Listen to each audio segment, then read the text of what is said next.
Super ఉంది. ఇప్పుడు పవన్ కళ్యాణ్ గారు పొత్తు కన్ఫర్మ్ చేశారు. ఏంటి పవన్ కళ్యాణ్ మాకు ఎవరు వద్దు, మాకు కావాల్సింది మాకు జగన్. కాపులందరూ పవన్ కళ్యాణ్ తో ఉన్నారు. కాపులు ఏమండి ఎస్సీని ఎంత బాగా చూస్తున్నారు ఆయన. మాకు కావాల్సింది ఇవ్వడం వల్ల వీళ్ళు మన సోమరిపోతులు అవుతున్నారు మహిళలు అంటున్నారు. ఎందుకు అవుతున్నారండి అలాగా? అలా అని అసలు అనుకుంటున్నారు అంతే. ఇప్పుడు ఇంతకంటే ఎక్కువ డబ్బులు ఇస్తా అంటున్నాడు చంద్రబాబు, మరి నమ్ముతారా? మేము నమ్మమండి, మేము నమ్మం. ఎందుకంటారు? నాకు కావాల్సింది జగన్ పరిపాలన అంతే.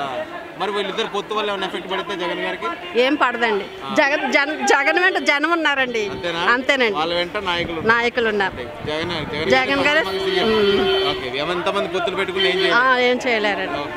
చంద్రబాబు అరెస్ట్ అయ్యారు, పవన్ కళ్యాణ్ గారు మరి జగన్ గారే అరెస్ట్. దేవుడు ఉన్నాడండి, దేవుడు ఉన్నాడు. ఒకప్పుడు జగన్ జైలుకి వెళ్ళి సంతోషించారు, ఇప్పుడు చంద్రబాబు నాయుడు ఏమయ్యారు అంతే. అంతే. ఆయన అంటే దేవుడు ఉన్నాడు, జనం ఉన్నాడు, ఎవరు ఏం చేయలేరు. అంతేనండి. అప్పుడు చేసిన పాపం ఇప్పుడు పండింది అంటారా? ఏమో అనుకుంటారండి, ఇంకంతే.